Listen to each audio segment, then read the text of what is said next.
So I'm sure many of you have woken up feeling like you've been hit by a truck, waking up feeling dizzy and waking up not being able to actually wake up and need to drink a couple of cups of coffee in order to actually wake up and get ready to get some stuff done. And if that's you, I'm pretty sure that you are not implementing one of these tips that I'm going to be giving you in a second. Because yes, sleeping well and optimizing your sleep plays a big role, but also what plays a huge role as well is what you're doing upon waking up, upon the few hours of waking up. So the first tip that I'm going to give you is to properly hydrate upon opening your eyes, upon the first few minutes. What I do every day, for example, upon waking up, I run to my kitchen, well, not literally, but I run to my kitchen and get hydrated. How you get hydrated also plays a big role. So you want to have 300 milliliters of water, which is practically a big glass of water, which is going to be properly filtered with also remineralized with a pinch of Celtic sea salt or any other natural sea salt. And for an extra bonus tip, extra hydration, you can squeeze some lemon in it to add some extra potassium and help with extra hydration. So doing this upon waking up on an empty stomach has many benefits. It strengthens your immune system, it shoots up adrenaline and wakes you up. It helps with regulating your normal energy levels throughout the day. It also will help with your digestion, and it also will help fuel up your brain. So it's really a simple and easy, quick thing you can start doing upon waking up that will set you up for the day. After hydrating, the second thing that you should be prioritizing, that hydration should take you about a few seconds. Now after hydrating, the second thing you should do is getting outside to get sunlight straight to your eyes. And now I don't mean by any means dead stare at the sun, get blinded by any means again. No, I just mean go outside in the natural sunlight without any glasses, without any windows, and get your 15 to 20 minutes of sunlight exposure in. This will help produce cortisol and will help calibrate your circadian rhythm and get you prepared for better sleep also for the night coming. And it will help you increase your energy levels throughout the day, will help you produce vitamin D, will help you strengthen your immune system, improve your mood, many benefits. But the most important benefit to which we are referring to right now is increased energy, to maximize your daily energy, your wake up energy, and not wake up feeling like you've been hit by some boxer. So getting outside, getting natural sunlight in your eyes, if the weather is sunny and bright, 10 to 15 minutes are enough. If the weather is cloudy and overcast, maybe you would need more like 30 to 40 minutes. But yeah, natural sunlight is one of the most important things that get looked over many times, but it's the foundation of everything, of all your hormones, of your body functioning optimally. So really it's a matter of manipulating the light and your exposure to light. An interesting fact to know here is that it turns out that your eyes, the light receptors in your eyes are most sensitive to the colors of sunrise and sunset. So this orange, blue, white combination in the sky of sunrise and sunset are the times of the day which your body is being more vulnerable to setting your circadian rhythm. Meaning that these are the times of the day that viewing the sun and being exposed to sunlight of this source will play the biggest impact as to, it will tell your body what time it is. If you go outside during sunrise, which is really early in the morning, you will provide a good signal to your brain viewing the sunrise that it's morning time and we should have maximum energy.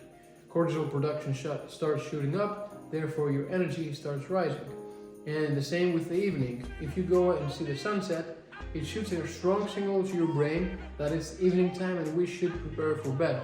So these are the two most strong ways in which light, and these are the two best times of the day that if you have a choice, select those two times and your biological clock should be set correctly. With that being said, and moving on to tip number 3, is to align your sleeping schedule according to the sun's cycle, sunrise and sunset, right? So you're waking up during the sunrise, before the sun rises, so you get to see the sunrise and get the maximum benefits of it. And also you get to sleep after the sunset. So you're following pretty much the patterns of the day that our ancestors used to do, and which is the most natural way to go, of course. This way your hormones will be set at the most, at their peak, according to the sun's cycle, sunrise and sunset, and you will have the most benefits of viewing sunlight again.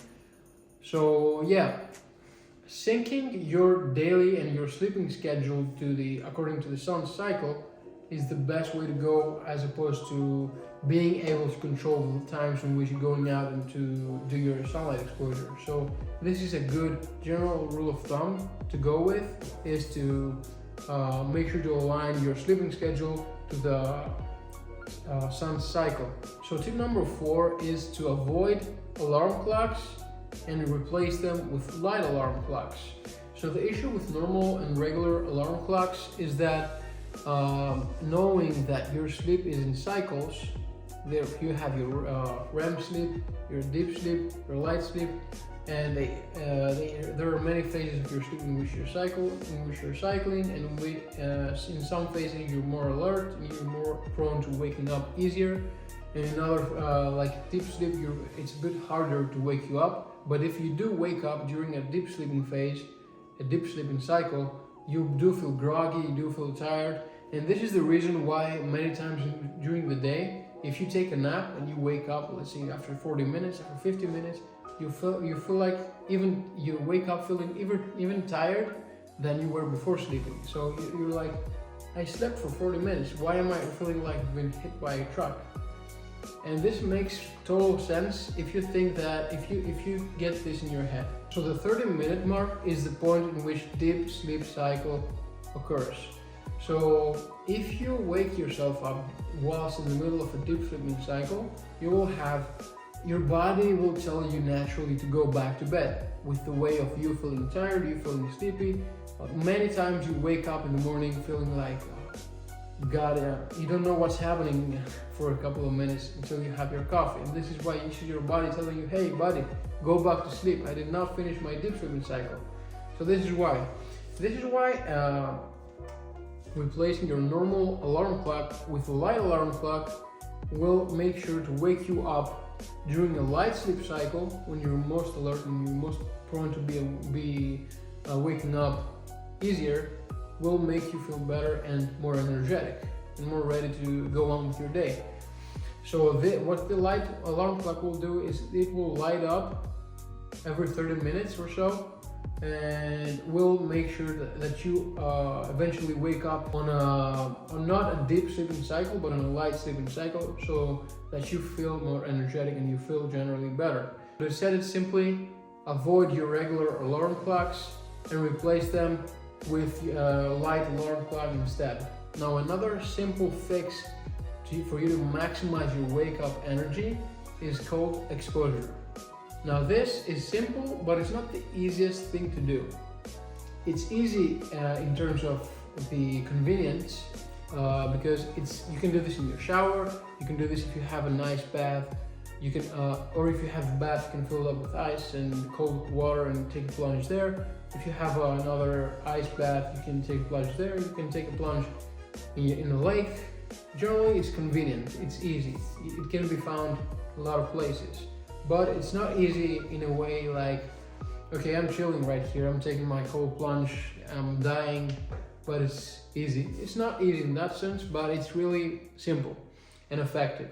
So essentially how this works, it increases your adrenaline, it increases your dopamine levels by 2.5 times, and it's really easy way to actually increase alertness, wake up, increase energy, increase cortisol production, and therefore get on with your day with maximum energy. It builds up a good momentum. So whenever you're doing cold showers, I want you to think that you don't have to do cold showers. It's the thing that you get from cold showers is the cold exposure itself. And you can do cold exposure whenever it's cold enough for you to be uncomfortable. So uncomfortably cold, pretty much. You can do this in a lake, in the ocean, in an ice bath, in a cold room with a shirt off. You can do this pretty much anywhere, as long as it's uncomfortably cold. So whenever you're doing your common cold showers, and it's simple, your body is going through adrenaline walls. The first few moments that cold water touches your skin, and you start like,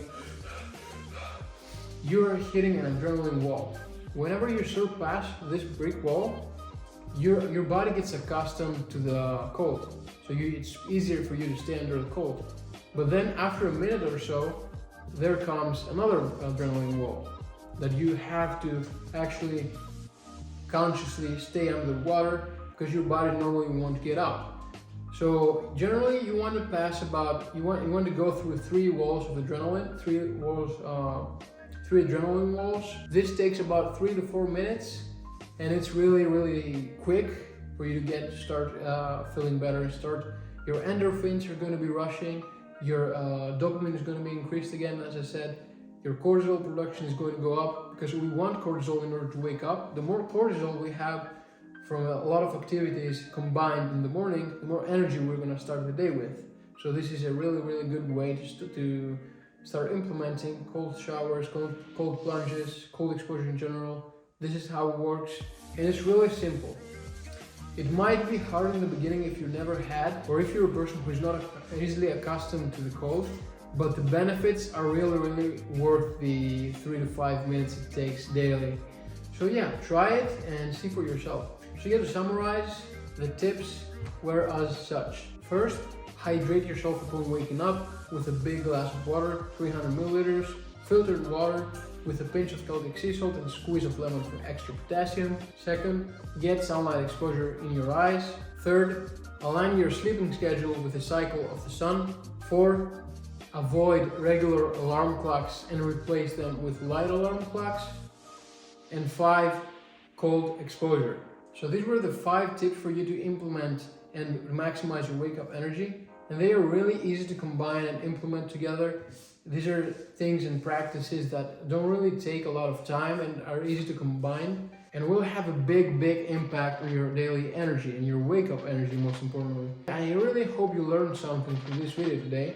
Make sure to let me know if you did, if you enjoyed something particular about the video. If you learned something new today, make sure to like the video, make sure to leave a comment, share this video, and I really cannot wait to see you on the next one. Cheers.